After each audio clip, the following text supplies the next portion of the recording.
Wednesday, and that means it's another Let's Talk with the Doc. I am excited to be here, and I am thankful for those who will join me, and I am even more filled with gratitude to have my friend, fellow laborer, and professor, Bishop Dr. Roger Ball. He's going to be talking to us tonight about some of the things concerning epidemic, loneliness, and isolation. So stay tuned right there. Invite your friends to join us because it's going to be an interesting conversation. When I come back, I'm going to be talking to Bishop Dr. Roger Ball.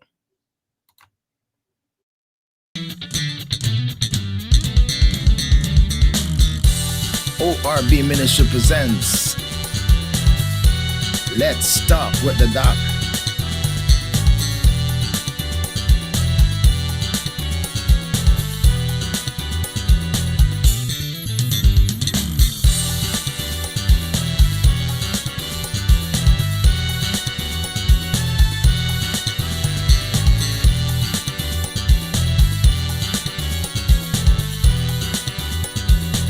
Grace Without Borders podcast.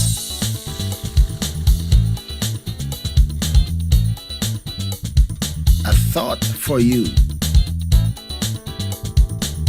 Ask Pastor. And a whole lot more. You never know what's next or who will join the conversation.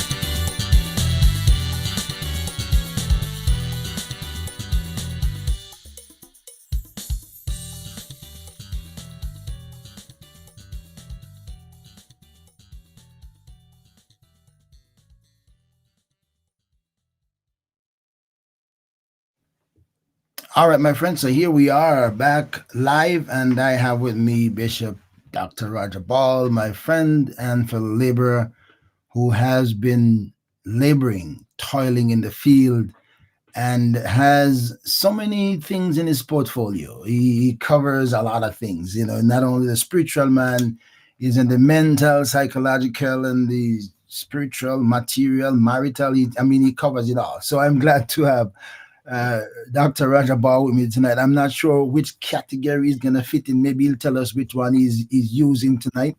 But Bishop, welcome. Good to have you with me, and let's talk with the doc. Thank you so much, my brother. It's great to be with you here this evening, and thank you so much for the work that you continue to do relentlessly over these years in really enlightening and bringing quality programming to those near and far. So thank you once again for having me this evening. I like the idea of I take the compliment of relentlessly.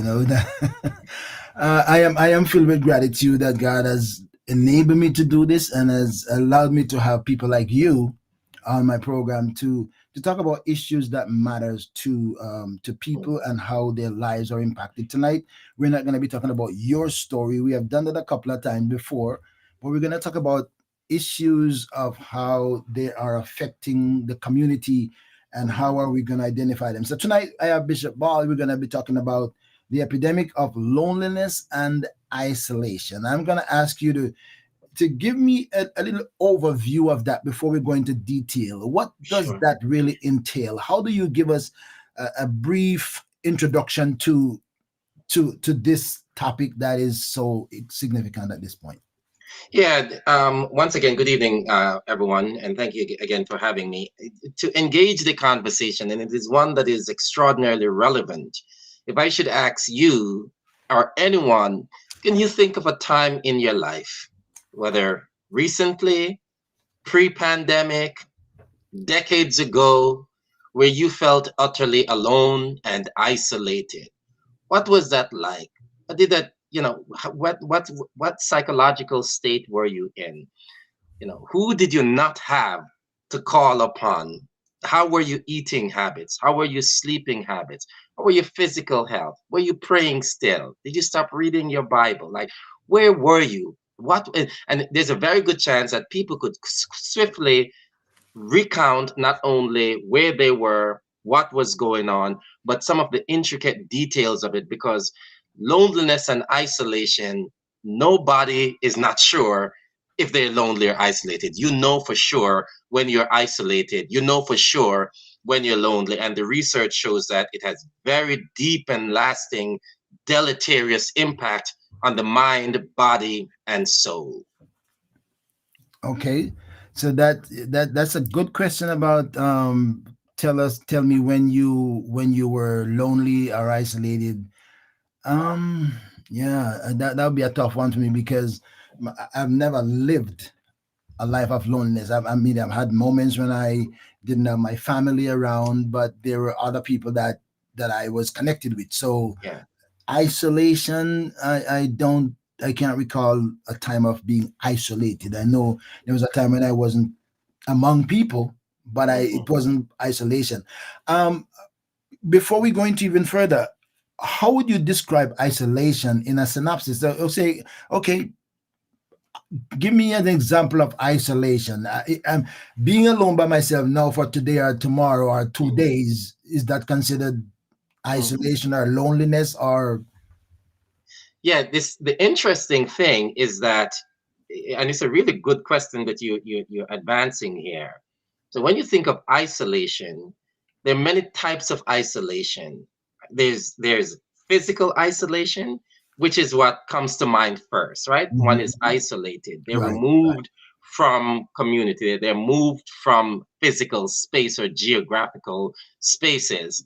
But isolation is not only a physical space, it's also a psychological space. You could be isolated spiritually, you could be isolated physically, you could be isolated psychologically, you could be isolated relationally. And so for example, you can be in the same bed with a spouse, they on the north side of the bed and you on the west side of the bed, and you could feel like you're utterly alone. You could be in the middle of Midtown where there are thousands and thousands of people pushing, hustling, and bustling, and you feel as though you're utterly alone in the world. So it's not just you could have children inside of your house and feels as though that the world has somehow forgotten them. So it's not just a physical, that's the sort of the end result oftentimes, but isolation is also a psychological space where one feels as though no one understands, or they feel as though they're going through something by themselves and there's no help, there's no deliverance, there's no healing, there's no rescue. So then I think it's fair to say there's a vast number of people who are isolated who that is not detected or one does not see because being isolated is it more psychological or a combination of both? Because if you're in a group and you're still isolated, you're in your bed and you're isolated, then it means the psychological aspect of isolation is much larger than the physical isolation. Absolutely. Absolutely. And that's exactly what happened. So give an example of a person who end up, completing suicide. How often do we hear people say, "Oh, really? They seem so happy. They were just with us. They were just talking. They just showed up to work." People people go with the flow. They run with the wheel. They do the 9 to 5 or the Sunday morning kind of singing and dancing and shouting. But inside there's oftentimes a deep sense of disconnections to community. As a matter of fact, I just said that my wife often say, make that point, which both of you work in the field, Mhm. that sometimes when you see somebody who's been isolated or who has been depressed or stuff like that, if you see them getting happy, then you ought to think twice because that's not a good sign. Yeah, it's not a good sign because it's usually a moment of clarity. And of course, your wife is an expert in the field as well. And a person who is historically depressed, and so, I mean, severely depressed that they can't even lift themselves out of the bed, they can't even get up to take a shower. And then all of a sudden, one day they get up and they're dancing amongst the daisies. They seem so rejuvenated and revitalized. That's usually the time that they have enough energy to do something that you wouldn't want them to do. Yeah, yeah, Yeah. yeah. My friends, I'm talking to Bishop Dr. Roger Ball, my friend, and we want to have a discussion on the epidemic of loneliness and isolation. Um, Bishop, before we go into some of the stats or the data, Yeah. we know we know that COVID has Hmm. grossly contributed to isolation and loneliness. Yeah. But looking at the research document, it tells us that it tells me that there was a lot. I mean, long time before COVID. I know COVID get the blame for a lot of the end results now that we see, right? COVID get Yes. a lot of blame for some of the end results. But it seemed like people have been living in isolation and loneliness long before COVID. However, it appears that what was left of survival, Hmm. COVID took it and made it worse. Yeah, absolutely. And the research shows that for decades now, people have been really leading lives that are more and more lonely and isolated. So let me paint a picture for you. There was a time in history, agrarian society maybe, in a time where there were some rhythms. There's a book that I have someplace here by John Westeroff, who says that we're made for traditions and traditions make us. In other words, it's the rituals. That's why COVID was so devastating. It's the rituals of life that is peeled away. And so Mm, historically, a lot of the things that gives our lives meaning has been peeled away, like eating together, praying mhm, together, mhm, singing together, right? The rhythm of, so think of the rhythm of life where, people run home to eat dinner because they know that the dinner table is set and nobody's going to eat until everybody comes home. Now, I take my food, one person go in one room, another sits in front of the TV, another go upstairs, another go downstairs, and rarely are people coming together. And even though the research shows that eating together has definitive impact on our family life, on our system. So, and then take for example, during COVID, like so many people were isolated from each other, isolated from family, can't see each other. People were dying in the hospital and they couldn't go and see their loved ones. Take about, Facebook. We spend more time on social media communicating with people that we may never see, or people that we feel as though they are friends or whatever it is, but they will never know anything about our personal lives in terms of our internal world, the pain and the suffering that we're going through. And so we live in very superficial spaces. Can I just go to take you to church for 1 second? Even in faith communities, we go and we show up, we say hello, we say goodbye, we say our benedictions, we pronounce blessings, and we move on. But the truth is, if we should really stop and ask the questions, how many people here do we know what's going on in their lives? A lot of us would say not a whole lot. Those are the questions that we ask to really capture the depth and degree of loneliness and isolation. We interact, but it's very superficial. that is interesting, and that is very interesting. I was going to come to the church thing because when I look at what you talked about, the disruption of our culture or our regular habits.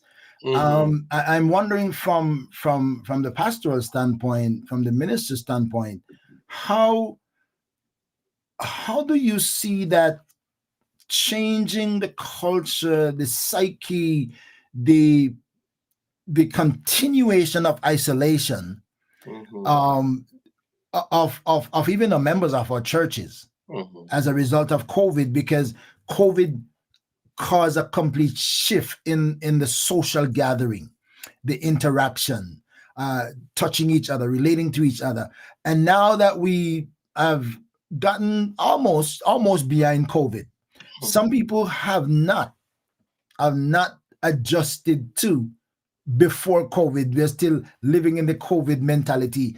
What have you found in that, or what are your thoughts on that? Well, I think that wherever we are, we tell that story. Wherever our social locations, our geographical location, our entrepreneurial location, our business location, and by business I include church. So what am I saying? The tourist industry are telling a story about how COVID has devastated and how people have changed their habits. People just don't want to go on cruises anymore. In academic spaces where I live in every day as an administrator in public education, citywide, Mm. We're seeing the absolute devastating consequences of what it meant for children to have been home for 2 years or 2.5 years. Academically, they've regressed tremendously. Right. Behaviorally, they've regressed tremendously. You've seen it in the news. Kids are killing each other, literally killing each other on the buses and in hallways and on the playgrounds and around the corner. If you talk about workers in corporate America, they're starting to fire people. They're starting to fire people because they're simply saying, people are saying, I'm not going back into the office. I'm not going back into the office. And Right. and corporations are saying either you come in the office Mm-hmm. or see your way out. The same thing is in the church. There is something incredible about this rhythm that you and I just talked about, of what it means, and scripture talks about it. Morning, like the Genesis narrative. I love the Genesis narrative because I think people think that it's about all kinds of things. The Genesis narrative, or the creation narrative, above all else, is actually about order, Mm-hmm. right? On the first day, God did this. On the second day, he did this. He says, let the first he had to turn on the light to start the work, right? Let's get some light in the room. He turns on the light, he creates the sun, the moon, the stars, the day and the night, fish in the sea, birds in the air, animals on the land, a garden is created, and then he says, let us make man. And so there's this rhythm that he creates. When you take away rhythm from people, and it's what we see. People are not going back to church because the rhythm has been taken. If you go to the Deuteronomy text that says, don't forget to tell the children what to do, write it on their forehead, put it on the table of their heart, put it on the gate when they're going out, so that they could always see the rhythm of life. And anytime that is taken away, just one more thing quickly. One of the things I say to couples when their marriage is in turmoil, I always say to them, what traditions have you stopped practicing? And as sure as the day is, anytime those turmoils begin, there's some traditions that they've discontinued of making love, of cooking together, of laughing together, of talking together. So this business of isolation and loneliness, it lives everywhere, and it's all around us.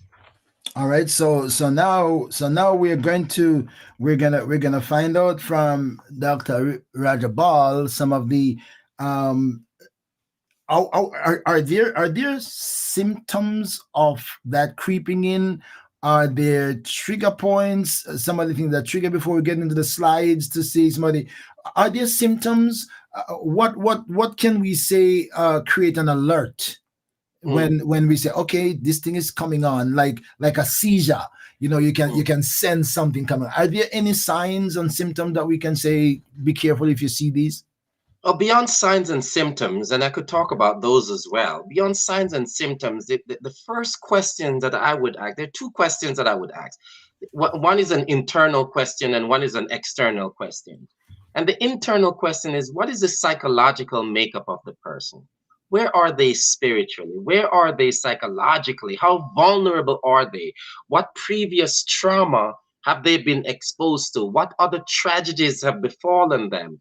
What else? Is it sickness? Is it the divorce? Is it the passing of a loved one? Is it the loss of all of those kinds of things that you have to factor in, and then you have to factor in what will, I know we'll come to even more later, is their social network and social connection. How connected?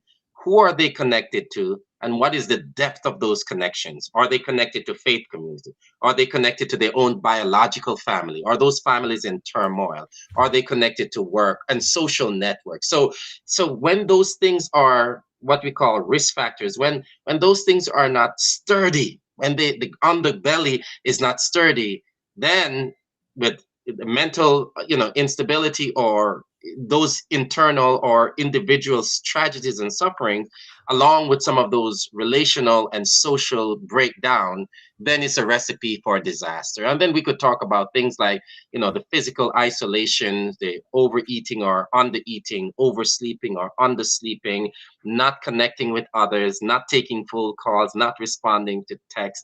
I had a friend who just was just going through a really, really difficult time and stopped responding to all text messages, all phone calls. Mhm. I said, "Yo, what's up?" The phone number got cut off. And so I went and I stood by the door and I banged down the door, banged down the door. And then when they finally opened the door, they simply went into my arms and wept. Wow. And so part of it is really to know that, and that's what I'm talking about, is to know when people are suffering and find them. Sometimes we don't wait for them to come to us, but we must go and find them. So then, there are two questions. One to my mind. Um, One is that friends, family, relatives are to be more aware and Mm, alert of mood change, behavioral changes. mhm. Those are factors that you say this is not how you normally behave. So that should send up some. If it's not red flag, at least some yellow flags, right? Mm, And then you mhm. start to look deeper into it. The other thing that as you talk about all those things, it just came to my mind. How vulnerable are we? I mean, if there are so many factors to put it, to look at, how vulnerable are we really as human? Because if it's not one Vulnerable. thing, it could be another. Vulnerable, and we are, there's something incredibly, we do a lot of trickery of the minds in really believing that all things are good and everything is stable, and it took one virus in a very short time to sweep across the world, and we saw the devastation. A couple of days ago, we saw in Israel what happened, and Hmm. in Palestine what happened. Right. We see that on one moment we could have all of the things that we believe in place, and in one diagnosis it falls apart. Or a relationship that seems so sturdy and so rock steady, and in a moment it betrays us. And that's why we really need each other, and we need God. We need each other and we need God, because there's no guarantees. And John Donne, the British preacher who says, 18th century preacher who says, no man is an island entirely of himself, but a piece of the continent, a part of the main. And then he says, never sent to know for whom the bell tolls, it tolls for thee. And so we need Wow. each other. Wow. Oh my God. Oh my Lord. Wow. No man is an island. It's for real. No man is an island. It's for real. You know what? We're gonna go into a little bit more on the slides and the data. But one of what we have done as human when we are struggling, and I'm hoping that this will help somebody. When we are struggling, is when we don't stay connected with our friends. Mhm. When we really need help, is that when ourselves tell us that you can work it out by yourself because you don't want anybody to know that you're going through this. So, work it out by yourself. We have people in church Yeah, who, when they're yeah. struggling spiritually, that's when they feel like, I'm not gonna go. I'm gonna stay home, and that's how the devil wants it, because that's when you become even a more vulnerable victim to him. And Mhm. you talked about being by yourself, or much more susceptible you are to doing the things that you wouldn't do if you had company around. Yeah. All right, my friends, I'm talking to Bishop Roger Ball, Dr. Roger Ball, and we're talking about the epidemic of loneliness and isolation. And maybe you might be lonely and don't even know you're lonely because you're trying to tell yourself you're not lonely. All right, so let's go into some of the um, um, let me ask you this question before we go into the visual.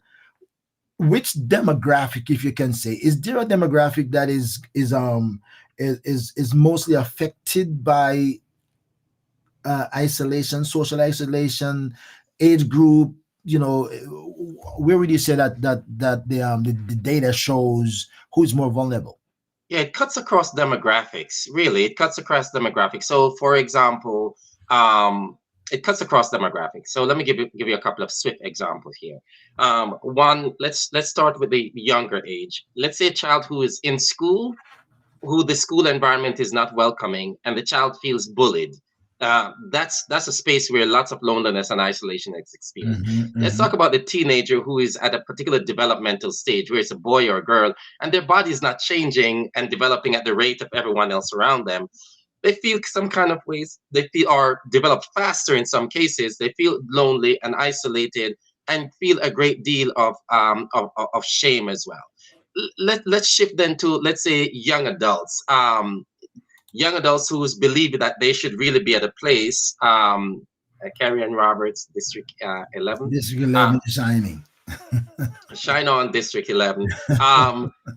Let's say young adults who really feel as though career-wise they're not advancing, academically they're not advancing, they're not finding the love of their life, they're not advancing. Let's take the middle-aged adult whose children are now grown up and they've now flown the nest and they have their empty nesters and they feel as though now life doesn't have any more meaning because the kids are all gone. And then let's go to the end, the later, the adult or geriatric population or the elderly who feels as though nobody's talked to them, nobody called them, and they live by themselves and they feel a great deal of loneliness. So I just painted for you from what Cornel West referred to, from the womb to the tomb. From the womb to the tomb. So it cuts across demographics, and there are a couple of slides that I have on some of those as well. Well, I agree with you because there are different factors and that affect you no matter where you are. For the womb to the tomb is a good way of putting it. The womb to the tomb. All right, Dr. Roger Ball. Okay, what are some of the things that are on your mind? I was looking at. I'm not sure where to bring your slides in, but maybe the slides will help us to get into it. So let's go with what you want to present to us, what you want to show us as some of the top points that you want us to pay attention to in the research findings, etc., etc. Mm-hmm. Okay, so I called the information, and I want to I'm going to show you one slide first. Yeah. So let's go with that. Yeah. So you may not be able to see this as clearly, but what the research is showing, that compared to, I don't know if you could open that up any further than it is right now. But what the research is showing is that what's clear is that, I think we're good there. So they look at lack of social connections is as dangerous as, and they start with air pollution, obesity, lack of physical inactivity, drinking up to 6 alcoholic beverages daily, smoking up to 15 cigarettes daily, right? Mm-hmm. And then loneliness and isolation. So loneliness and isolation is more dangerous than air pollution, obesity, physical inactivity, alcoholism, smoking 15. It is equivalent to smoking 15, but it says here, right, of smoking up to 15 cigarettes daily. And I think this is critically important, because what they're getting at is not just a person is lonely and isolated. It is that there's all kinds of replication, all kinds of implications, all kinds of ramification that goes with being lonely and experiencing isolation. Our physical health, let me, and maybe I'll move to a couple more here for you, and then we could talk some more. Are you seeing my screen? Let me see if I expand the screen, and then maybe we might be out the screen, but at least they'll be able to see the screen. Let's see. There you go. Okay, right. So there you go. Right. So what the research is showing. Hold on a second. I think I lost it here.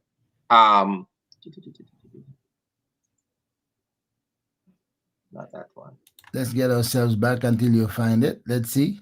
Where they get you up and put you back on. All right.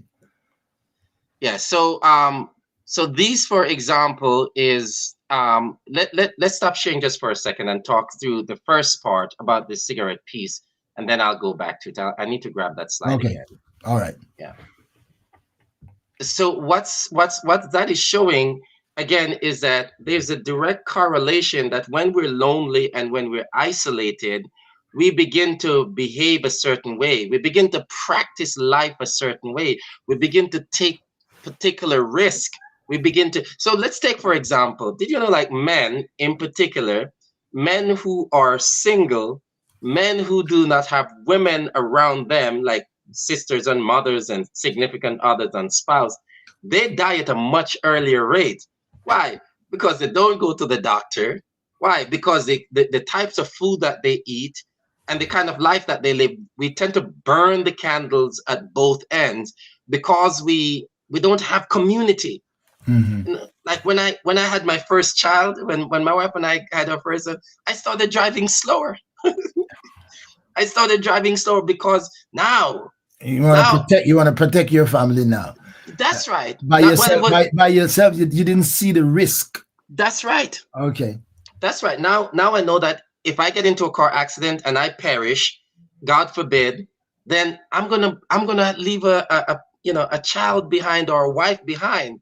And Mm-hmm. so what it means to be in community, my brother, is what it means to be alive. Is what it means to be alive. All right, I need to just go back to this for a second. You could ask me anything you want to ask me here. Well, we're gonna let you. I'm talking to Bishop Dr. Roger Ball, and we are talking about the epidemic of loneliness and isolation. And he's trying to get that particular slide that will give us a little bit of visual of some of the findings and the stats and the danger of being alone.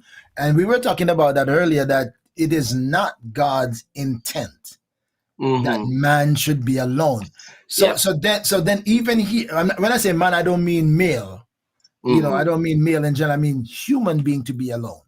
God desire is that, because God knew the effect of that, and He wanted to make sure that you have somebody to relate to, your social connection, that you can relate to at least to help take some things off your mind. Yes.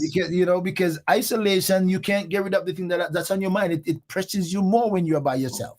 Yeah. So let's look at this. Let's look at this one scripture, and then we'll stop sharing again. You want to go back to the slide? Let's Yeah, you go. could go back to this. I think we're good now.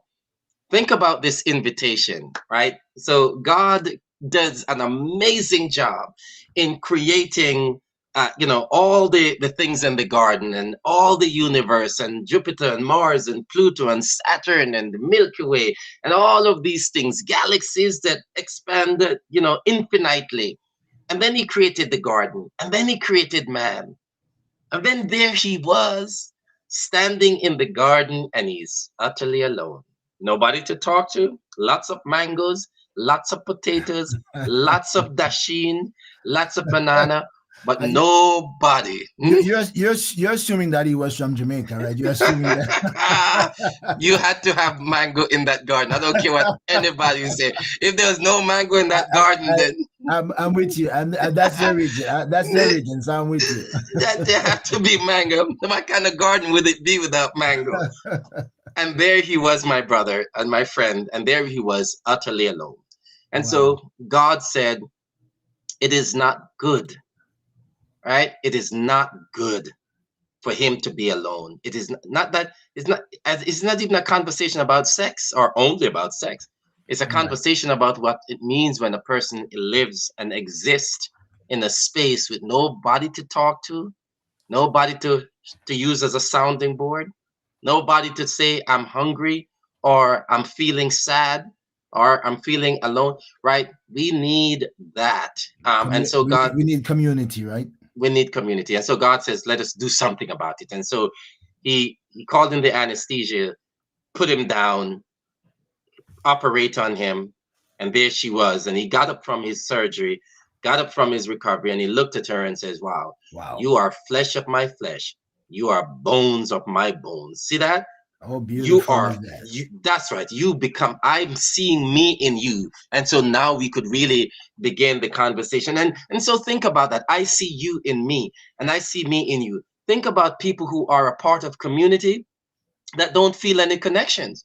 Think about that family, that child in that family that is quote unquote the black sheep, that is quote Right. unquote isolated, the one Right. that is not treated fairly, the one that comes in last and gets the worst of everything. And they, even though they're part of the family, they're apart from the family.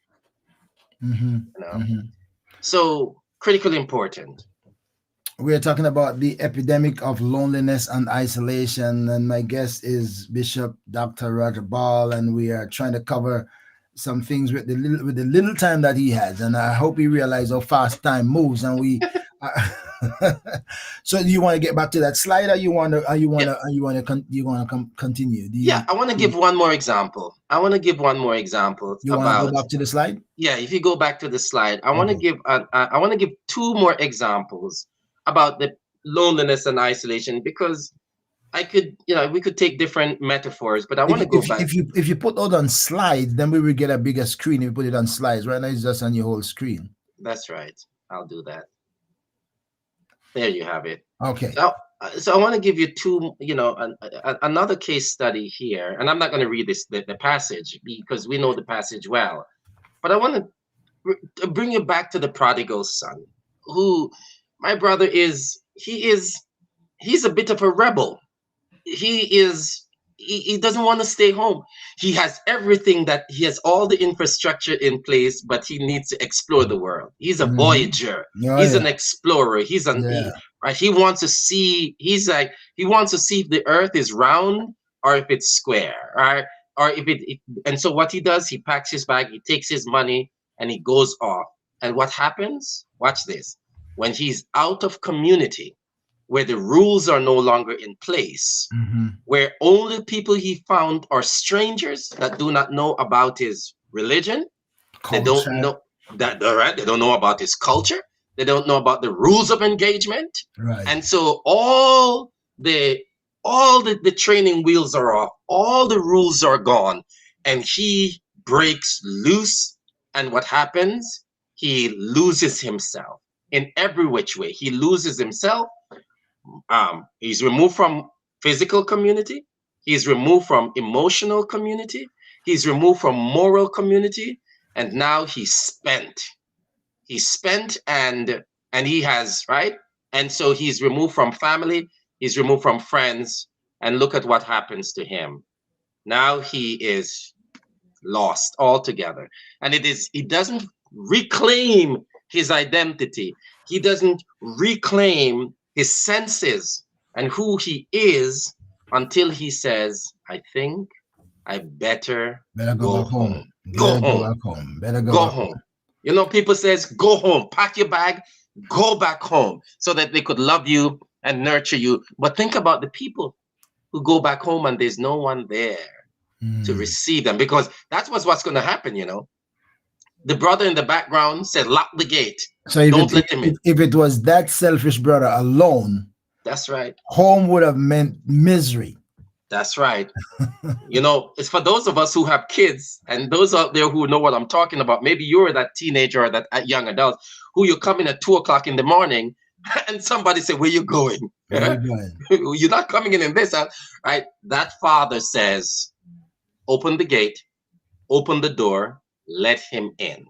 Let him in. And so in order for him to be healed, somebody had to let him in. Somebody had to say, welcome home. Mm-hmm. Yeah. Someone had to someone had to bring him back in. We see it over and over again. Like, the person on the outside must come on the inside. And that takes my brother, that takes a special kind of a process of bringing people back in.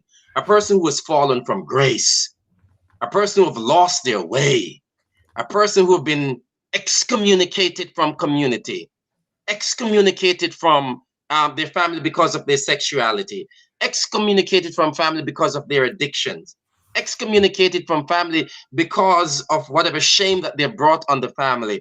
And now they have to find it in their heart to really adjust themselves a little bit so that they could make room for that supposedly new person who they no longer accept. And now they have to make room for themselves if they're going to survive, and if they're going to be mended, if the family is going to be whole, if the church is going to be whole. We have to make room for the divergent, for the person who breaks the rules, but needs to come back home. That's a whole other story, right? That's a whole other story. How, and I know that maybe for another time. How does the church Yeah. make room for the lonely, broken, isolated, and those who felt abandoned? Yes.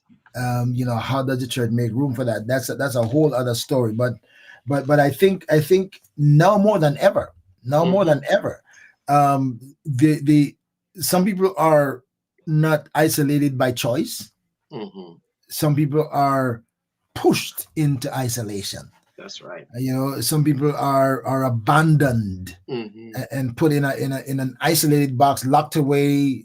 I use the term excommunicated, Yeah. and not only not so there. Some people are isolated from the nation, the country. They are isolated from the community, and they're isolated from the church, and they're isolated from the family. Yeah. And now we find the mortality goes sky Yeah. high because of that.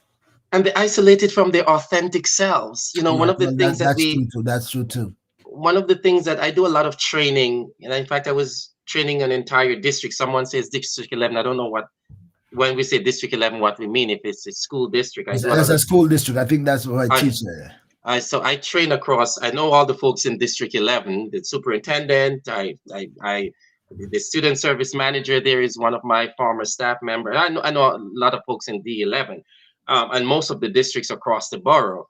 But uh, what I was going to say, I do a lot of training on traumas, and one of the things that we talk about, isolation from self. One of the things I do in teaching about trauma is that trauma impacts us in a couple of ways. One is that our threat response systems gets heightened. That is, as soon as someone say anything to us, some people are, I'm out, I'm gone, or they start fighting, right? Like, whoa, whoa, whoa, whoa, I didn't mean anything like that. Why are you getting so defensive? Like, slow down. Like they become so agitated easily. Mhm. Another way it impacts people is that they stop processing information the way it is being communicated. And a third way is that how one, which is a part I want to get to, is what they call sort of the midbrain, the self-sensing system gets tossed out. There's a sense of numbness, and like I'm isolated from my own body. Like Mm. I can't feel the way, I can't feel the joy of the Lord. I don't smile as much anymore. I don't spring out of my bed anymore. These kinds of things really impacts and isolate the person from the self and from God. Like they feel as though God has somehow forsaken them, that God has Mhm. somehow abandoned them. Mhm. Mhm. Yeah. Wow. I'm talking to Bishop Dr. Roger Ball, and we are talking about the epidemic of loneliness and isolation and the end results of that. So, if you're just joining us, we want to welcome you joining, and it's a good time you can actually share this with your friends and your family, because I think this is such a relevant Mhm. discussion. I don't think there is anybody who can say I don't know anybody who feels like that, or who I've seen signs, or who I know of has been isolated for whatever reason, or at least see their behavior change because of changing their circumstances in life, Mhm. etc., etc. So take it from here. We continue to go, and we've been talking about the importance of community, and how important community is, and community doesn't necessarily mean some a community center, Mhm. right? Because somebody might say there's no community center in my neighborhood, so Right. Right. but community not necessarily talking about a community center. They're talking about people to have to interact with and to Mhm. share some of the common things of life with you. Yeah. Peter Block in one of his books talk about structure of belonging. Good evening, Sister Jillian, who's a dear friend of ours, Rocksteady. We go way back, part of my congregation. Peter Block Yes, talks sir. about community as a structure of belonging, and I want to share um, another slide on social connection because I think I think this is is a good moment to sort of do a bit of reflection Mhm. around the quality.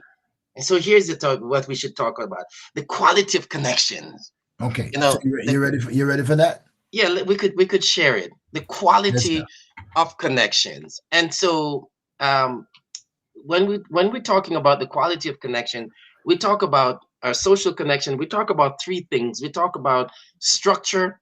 we talk about function, and we talk about quality. First, and I'll talk through these three, and then I'll step back. And if you have any follow-up questions, so one is we talk about structure. So the nature and variety of relationship and frequency of interaction. Like how many different kinds of relationships do you have? Like for me, if something is happening to me legally, do I have a lawyer that in my connections that I could talk to? If something is happening to me physically, is there a doctor in my social connection that I could talk to?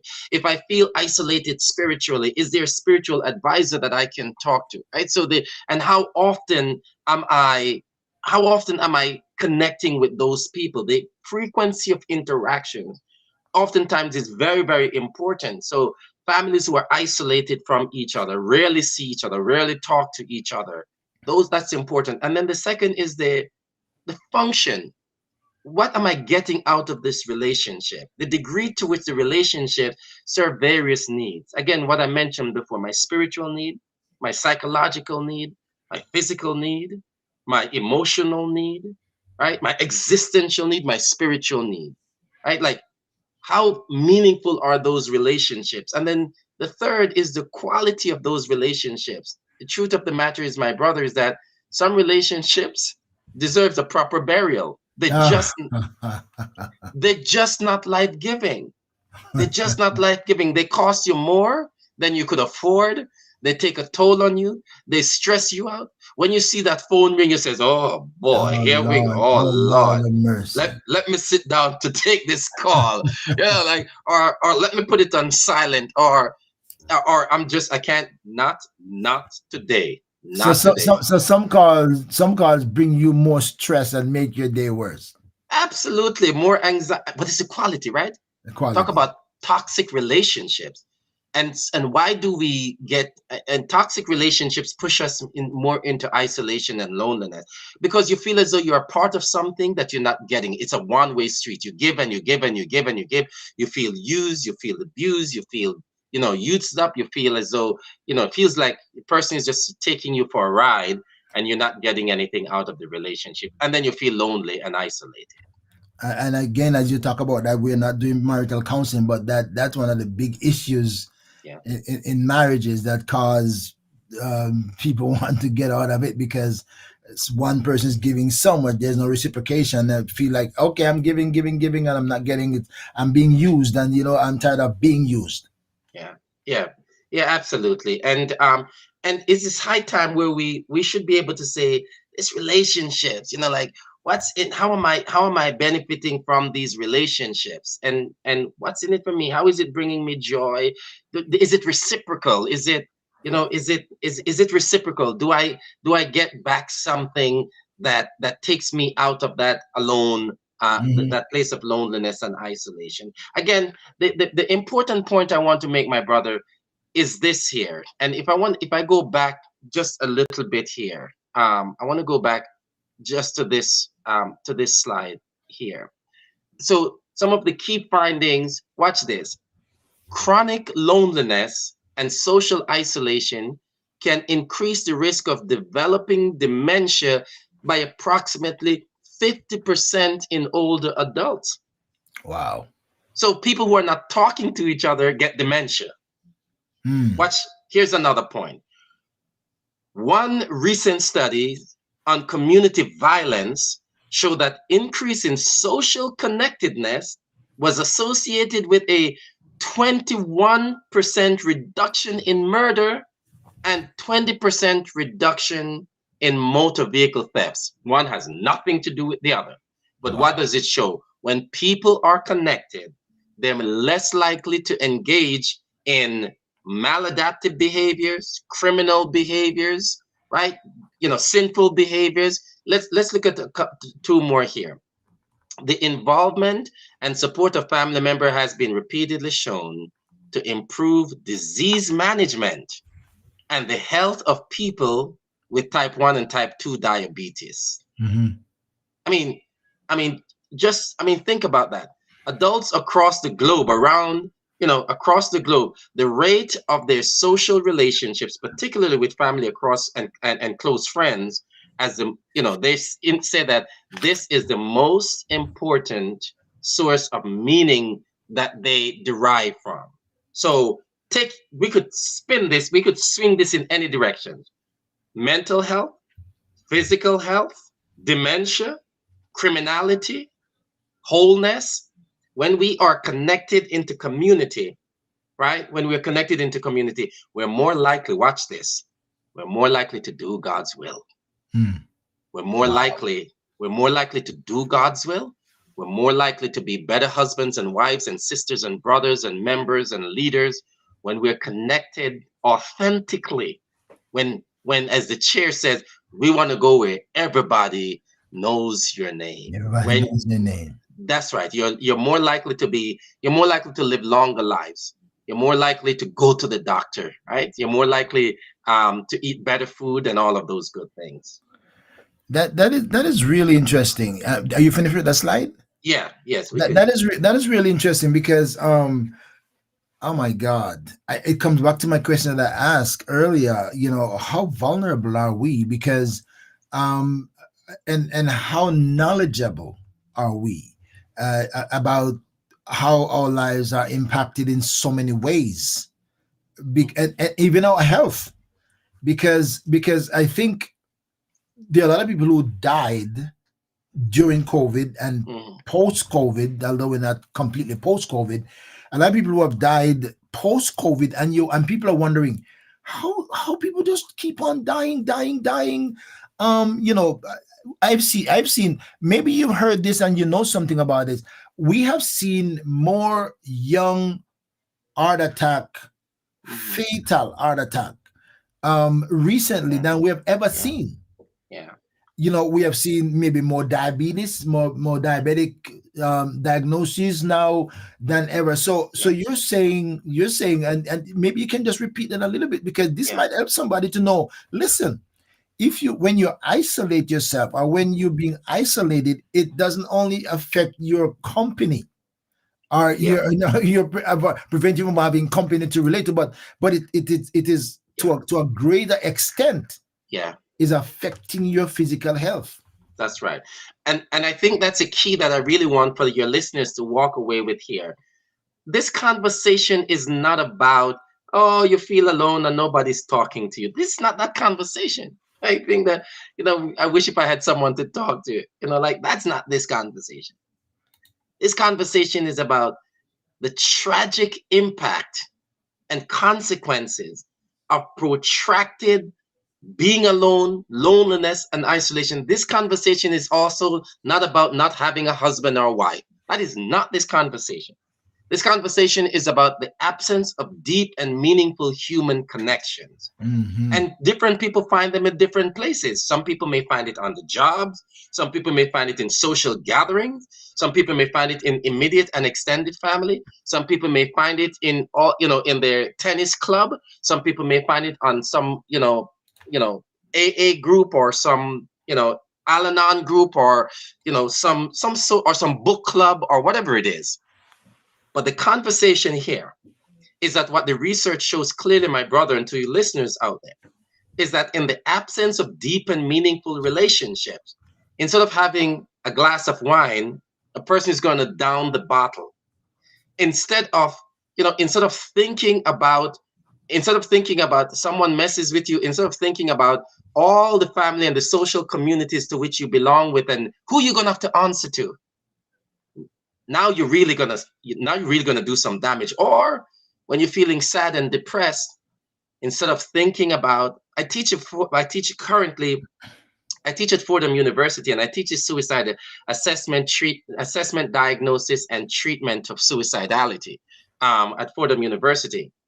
And in that class, there's this, what we talk about is the two things that's oftentimes needed or is present for a person to really go over the edge in terms of suicidality. One is the loneliness and isolation. Two is they feel as though they're a burden, they Hmm. don't want to be a burden to Hmm. anybody. Hmm. And those two things, I am alone, I'm alone, I'm alone, and two, I don't want to be a burden further to anyone. And you actually mentioned this earlier, that sometimes when people are lonely and when they feel sad inside, they retreat from community. Right. And they should be doing the opposite of The that. total opposite. They Total should be opposite. saying, I am not well. I am not well. I am so unwell right now. It's not even funny. And I need help. I need for someone, the song that says, I'm waiting down here by the Yeah, river till you come, right? till you come, Lord Jesus, right? We have to reach out and get some and let people know that we're not well. And when we so think about for Thanksgiving is coming up next month.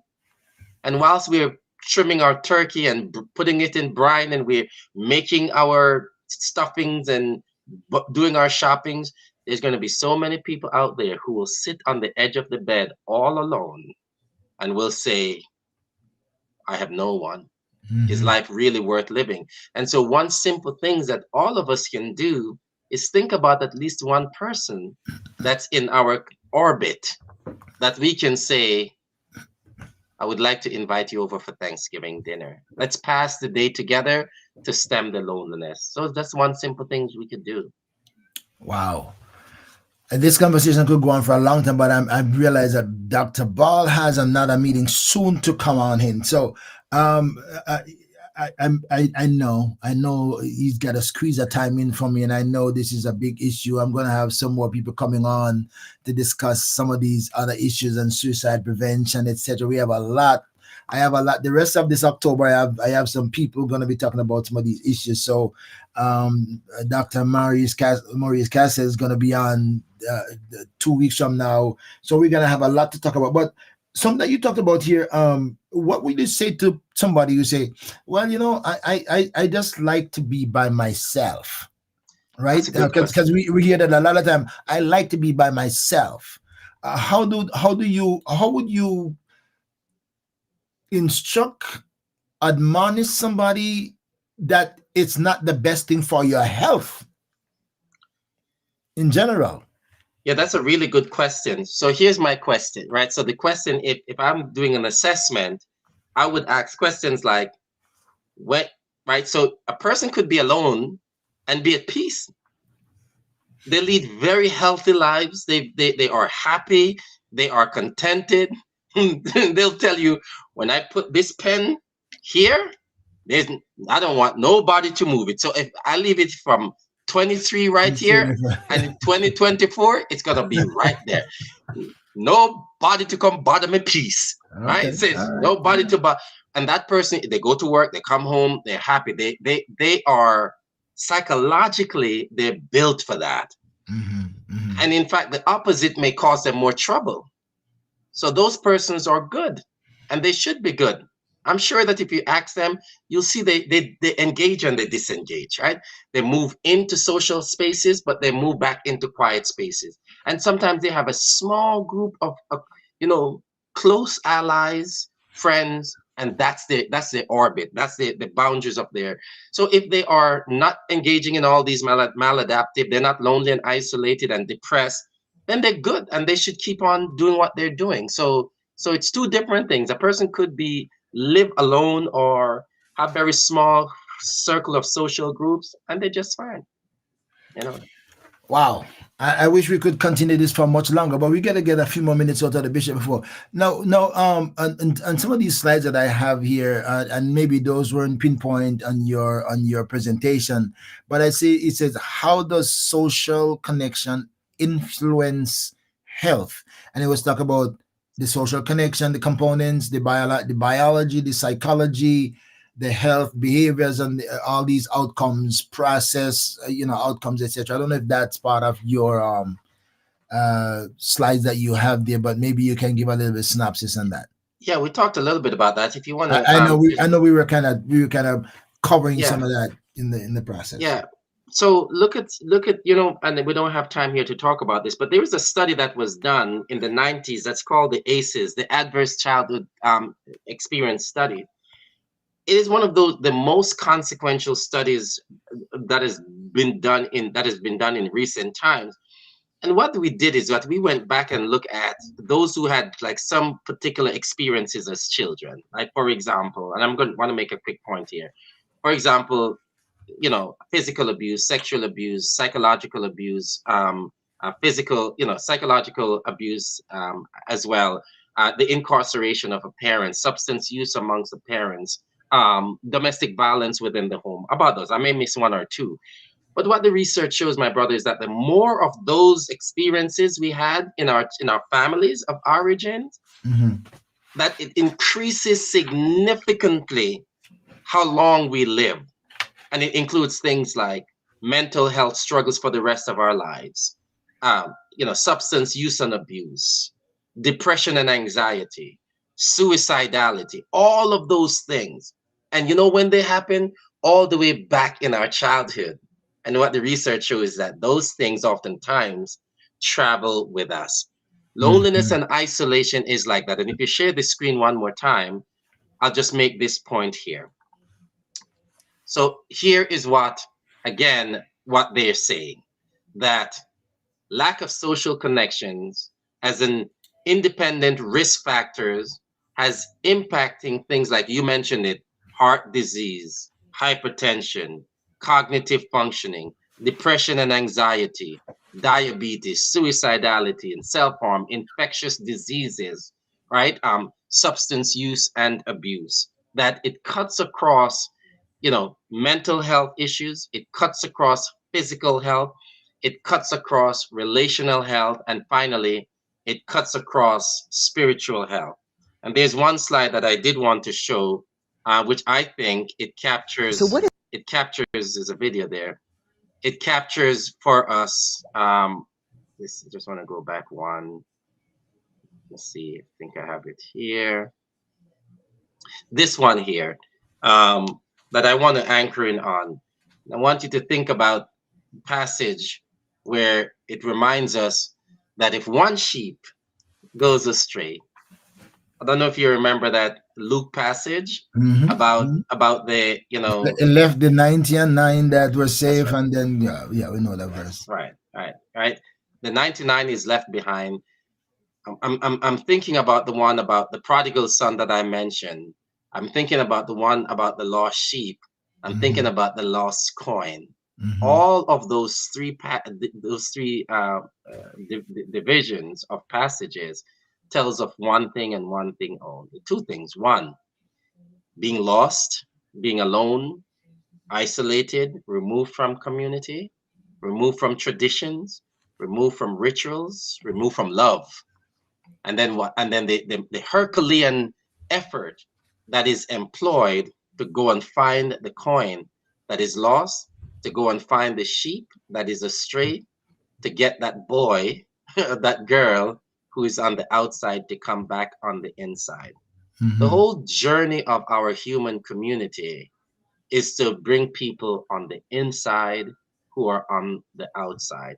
And so, this metaphor for sheep that is lost is a powerful one because it is out there someplace by itself. And a lot of our families are out there on a ledge, getting ready to step off, on a ledge with depression, on a ledge with anxiety, on a ledge with suicidality, on a ledge in gangs, on a ledge alone in a bedroom, aging away by themselves.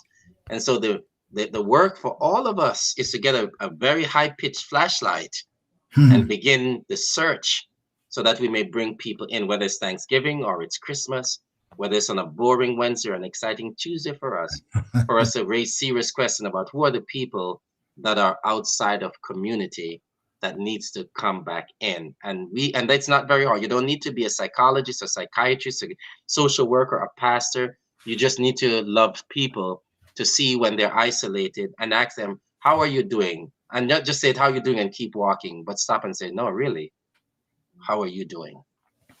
As you say, don't say it and stop walk and keep walking. I heard one British citizen said one time he came to America and said Americans are rude. They ask you how you're doing, and when you stop to tell them, they didn't pay any interest in hearing. Yeah, yeah. Wow, wow. My friends are stopping by when we are just about finished.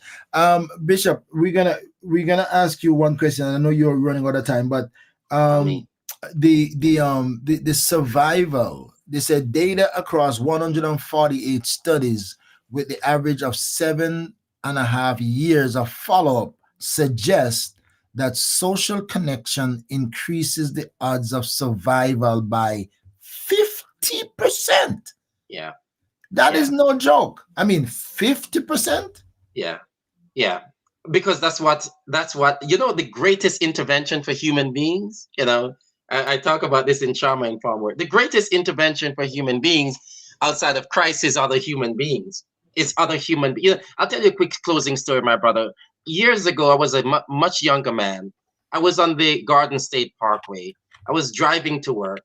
An 18-wheel trailer hit my car. It kept spinning in the middle of the highway on the Garden State, and ambulance was called. They took me to Hackensack Medical Center, and I was banged up pretty badly.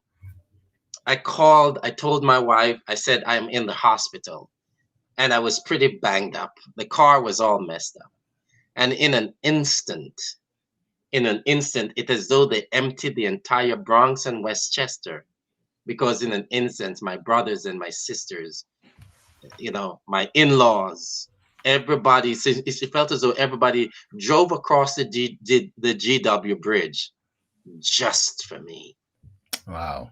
just to come for me. And they filled that waiting room waiting for me. And the Wow. question in a large sense is, when people are lonely and isolated, who is calling the Calvary?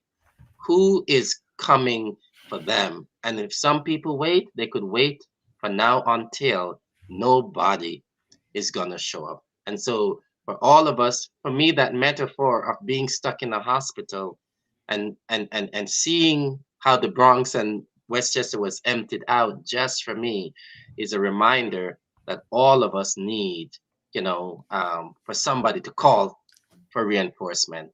Everybody needs somebody sometimes. Yes. Oh Yes. my God. Bishop Roger Ball has been my guest, and he's got to go to another meeting in in let's say 6 minutes. So I'm going to allow him to go in a minute, and we're going to stay for a little bit to see if any of you have any reaction to all that you have heard. Now, when Bishop Ball is gone, so stay with us. Stay with us. You can invite your friends. Still share this because, and if you're just joining us, I would invite you when we are finished to go back and listen to the whole program because this is so significant. It will help you to pay more attention to your own friends and family. Hmm. Whether you need help, feel isolated, or you think they need help and felt and feel isolated. So that's a great discussion. Bishop, I know you have to go. What's your last words? I don't want to hold you up because I Yeah, stole 15 more minutes out of your time already. that's okay, my brother. I want to say something that I have not spoken about as yet, just maybe as a closing thought. Please. So many of us have not always been perfect. Um, I've made mistakes along the way, poor decisions, failed businesses, failed relationship, failed at serving God, and the shame that we also often feels can be a deeply isolating factor. Embarrassment is about what went wrong. Shame is about who you are.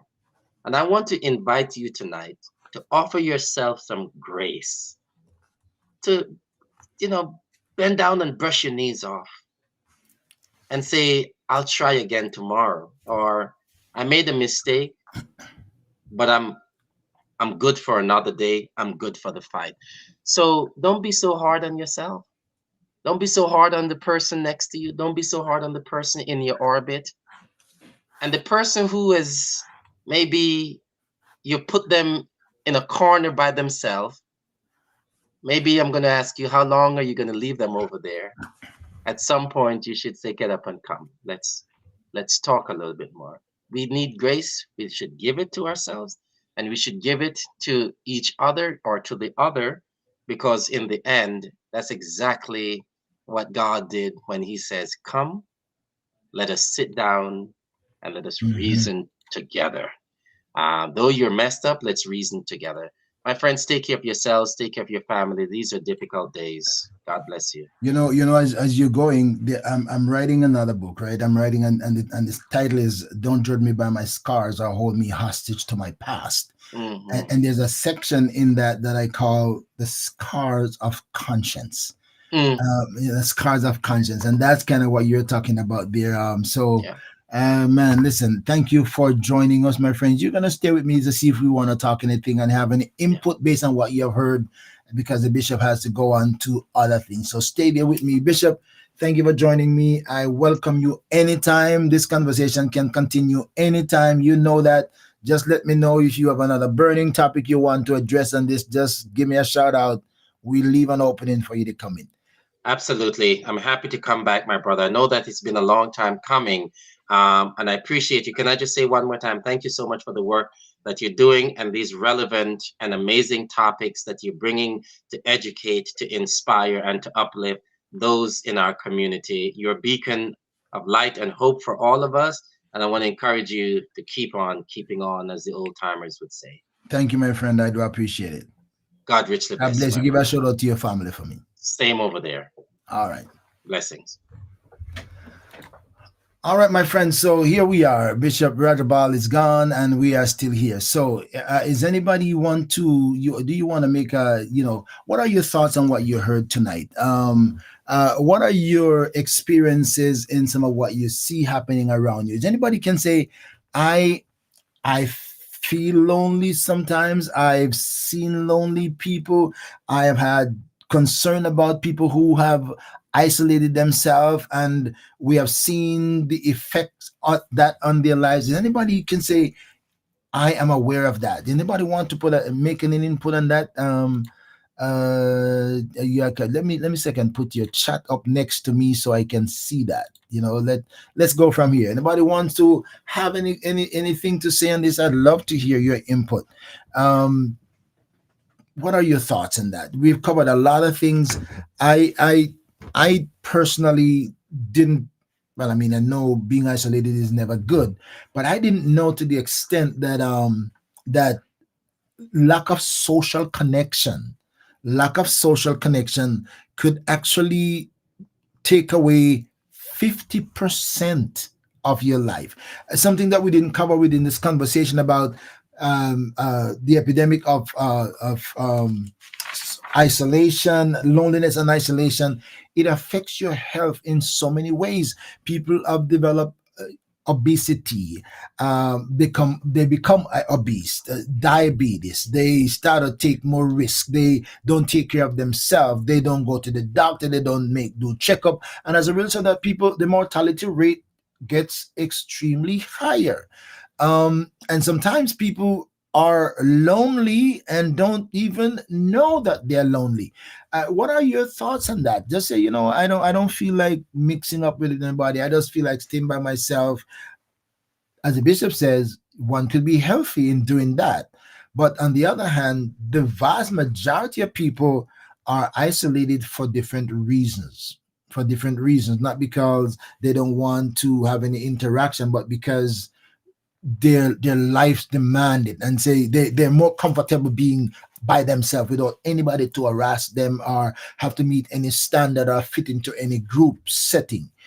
Your thoughts on that? This topic fits right into this week as we celebrated Mental Health Day. That is interesting.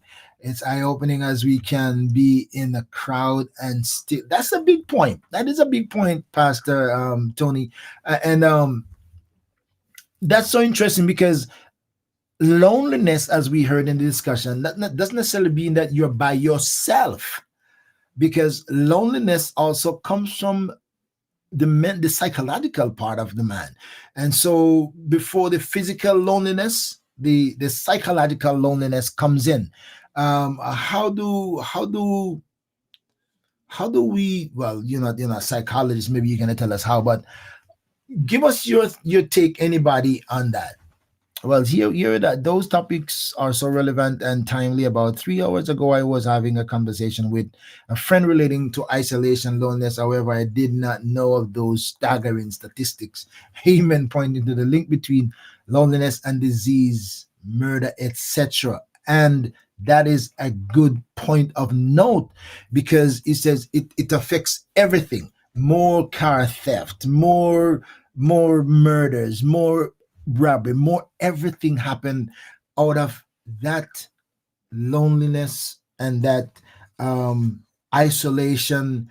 And sometimes, as we talked about, some of these loneliness are caused because people's culture, their lifestyle has changed, and we don't know how to deal with some of the issues that people are facing in their lives, and we only have one method of dealing with everything. Everything we treat like a nail, because all we have is at our disposal is a hammer. And so it says, if the only piece of tool you have is a hammer, you're going to treat everything like a nail. Just hit it on the head. And just our conduct, the things we say, our reaction to people, how we communicate to people, sometimes drive them into loneliness and isolation. And we know the mortality rate increases, the suicide rate increases, etc., etc. How do we address that? Are we as a church are ready to address some of these so this epidemic of loneliness? And how about being in a group but you're still lonely? Fascinating. These are sometimes some things that I never took into consideration. Well, we're giving God thanks that now we're kind of bringing them on the front line, in the front page, that the rest of us can think about it. How do I? And as a matter of fact, the thought said, how do we detect it? How do we detect it? And we detect some of these things by noting behavioral changes, by noting behavioral changes. When we see a friend, and that's why the Bible says a man that had friends should show himself friendly. If you have a friend and your friend stop communicating, your friend stop texting, your friend stop responding to your calls, your friend is not showing up like they used to, it's time to do a little deeper evaluation, assessment, or trying to find out more about what your friend is experiencing, because some of these things are affecting people. Life change, loss of job, loss of family member, sicknesses, diseases, all these kind of things help to drive people sometimes into isolation. And it also, in a greater extent, can affect your physical life, and it could shorten the duration of your existence by a vast percentage, lead you into depression, right? Lead into depression. And these are some of these things that we don't talk about church wise. We don't address these issues. We don't, in a great way. Most of us don't know how to address them. We can't detect them. And so when we can identify them, and we just kind of sometimes just pray over everything. Again, come back to the one piece of tool. If all the tool you have is a hammer, you're gonna hit everything on the head. All some of us do is just pray for everything. Pray over it, pray over it, pray over it, and give it to God. Pray over it and give it to God. But there are some things that need to be addressed from a mental, emotional, psychological standpoint, not just prayer, medical standpoint. Somebody need counseling, somebody need attention, somebody needs somebody to talk to, and somebody to talk to them.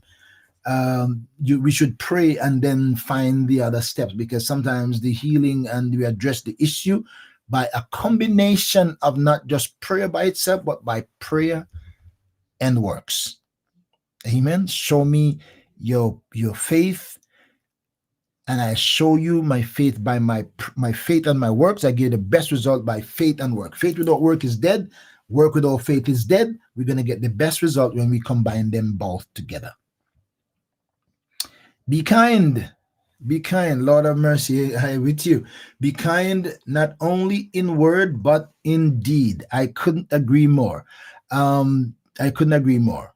A man that had friends must show himself friendly. That is the bottom line. Show himself friendly. Look out for each other. And as I said, we normally do things the wrong way. We always isolate ourselves when we need more friendship and know more people to communicate with. We need a bigger community. That's when we draw ourselves in the corner. Some of us are scarred by our conscience. And as I said, that was the scars of conscience. Some people feel like other people know about their issue, and some people don't want to respond to what people are thinking. I might ask them how they're doing. My friends, we are putting ourselves in danger. I'm alarmed tonight to know of the stats and how it affects people's health in a big way when they're by themselves, isolated, and lonely. Not because I choose to be my own person and don't have no answer to anybody.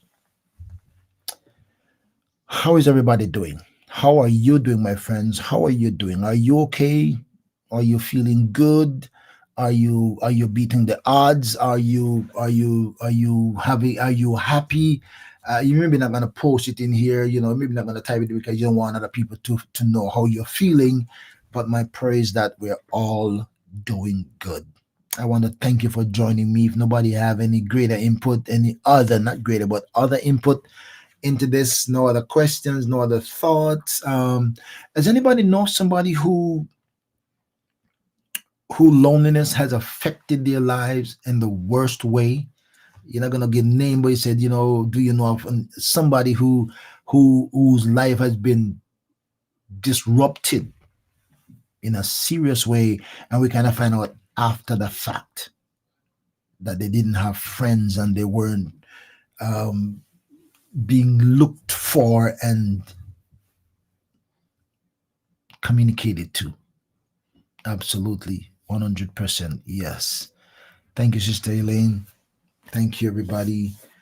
Anybody else before we say goodbye? Thank you for joining me. I want to thank Bishop Ball for stopping by and spending this time with me, and I hope that we're going to get him again.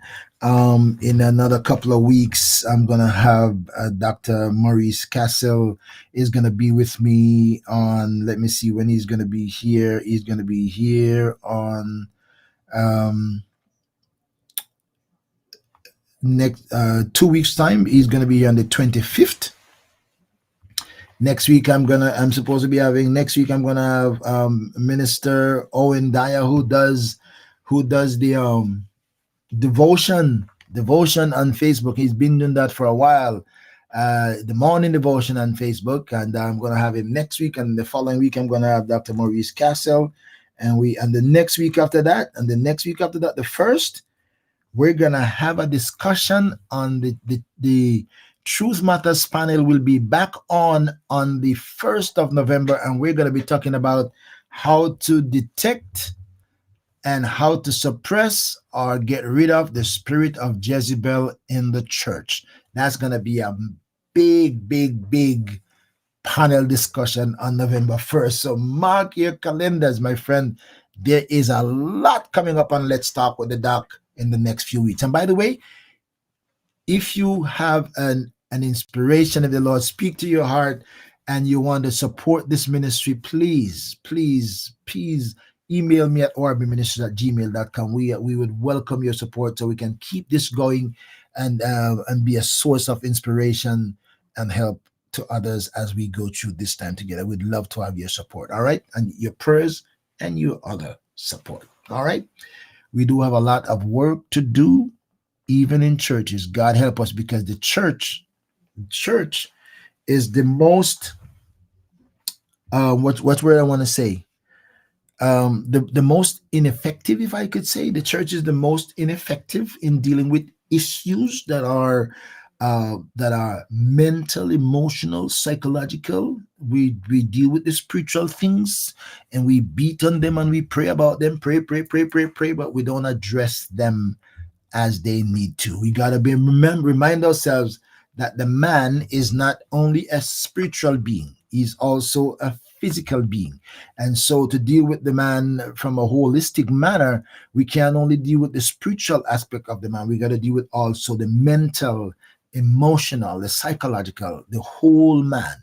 And so we have to develop on our own skills and our own awareness to detect some of these things, and when we detect them, to figure out how to address them. Amen. Figure out how to address them.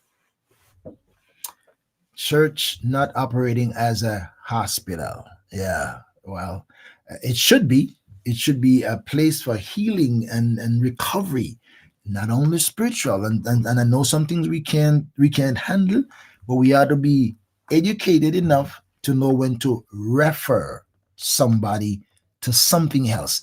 But if we're only spiritual and we only see things to a spiritual eye, we will not pray and send people on for psychological evaluation, right? And to get them where they can get mental and emotional help for their wholeness and their well-being. The church need to become a little bit more versatile, a little bit more aware. Amen. Thank you, my friends. God bless you. Please go back and share this when we say good night tonight. I think there's a lot that we have talked about, and we can create an awareness by just reliving this moment. So the Lord bless you tonight. Thank you for joining me. I look forward to seeing you again. Shelly and Tony, you're going to be on. She's going to be on the panel on November 1. Pastor Shelly and Tony's part now has become part of the Truth Matters panel. Truth Matters. And by the way, let me just did I get my new ads down? Let me see if I do have it. Let me see if I did get the new ad down. Did I do that? Let's see. I'm not sure. I think I did. Let's see. Let me get this one off first, and then I maybe play my ad and to chat, get that off, come back to this. My friends, hang in there with me. Let me see if this one works. Ministries presents Truth Matters. Join the Truth Matters panel for discussion on issues of the times with host Dr. Orville Beckford Sr. and his panel consisting of Bishop Ishmael Charles, Reverend Joycelyn Barnes. That's not the one. That's not the one. I didn't get the new one down yet. My bad on that with all the people. I will have it the next time. I think that's the old one. I need to download the new one and get it ready, but I should have done that. My bad on that. Anyway, my friends, if you didn't get a copy of my book yet, you can still do that. So let's take this one because you could get a copy of my book. Take this one. This is the book they've been talking about. The 7 churches of Asia Minor, or the 7 churches in Revelation. If you want to know about the letters that Jesus sent to these churches, you got to get yourself a copy of this book. Scan the QR code to get an ebook or a paperback, and then you can find out a lot more about these churches and the letters Jesus sent to them. Every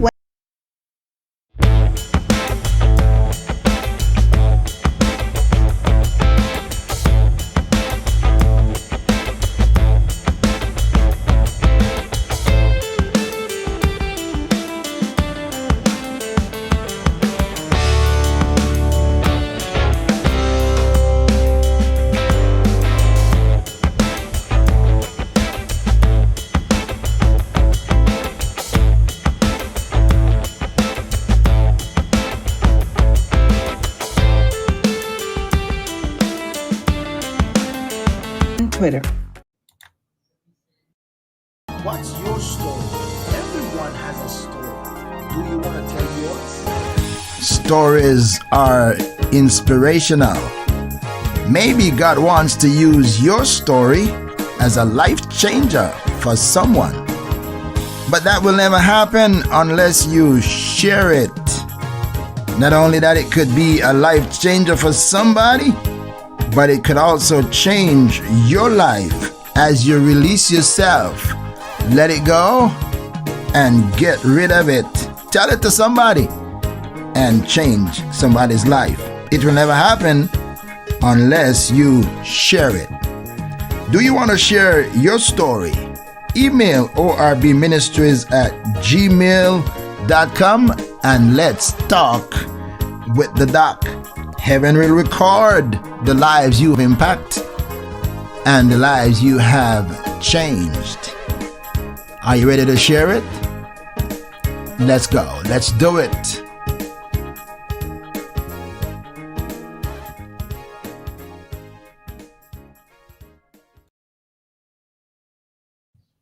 All right, my friends, thank you so much for joining me tonight again. I appreciate it at all times. It's always a pleasure to have you, and I look forward for your continuing support. Every Wednesday, God's willing, we're gonna have something different happening, and I'm excited about it. I'm excited about what God has been doing and how He has been touching lives. And there are some people that I'm looking forward to having on Let's Talk with That, because it says you never know what's next or who will join the conversation. So make sure follow me on Facebook and subscribe to my YouTube channel. And also, if you do TikTok, check it out. ORB Ministries. We're everywhere trying to take ministry and cover the platform as much as we can so we can have an impact on the lives of God's people and help all of us to become healthier, both spiritually, emotionally, psychologically, and if we can, intellectually as well, relationally, in every aspect of our lives. We intend by the grace of God. And if you join us, if you join hands with ORB Ministries, we can do a lot together. So will you join me? I hope you will. Email me at orbministries@gmail.com and to find out how can I be a part of this with you as you journey and impact lives. Until next time, I look forward to seeing you again on another Let's Talk with the Doc. May God bless you, my friends. Peace, grace be multiplied unto you. Stay connected, stay focused, stay strong, stay encouraged. God bless you. Have yourselves a good night until I see you next time on another Let's Talk with the Doc. Well, thank you for checking in on ORB Ministries. I trust that you will share with your friends, subscribe, hit the bell for notification, and stay tuned, because you never know what's next or who will join the conversation.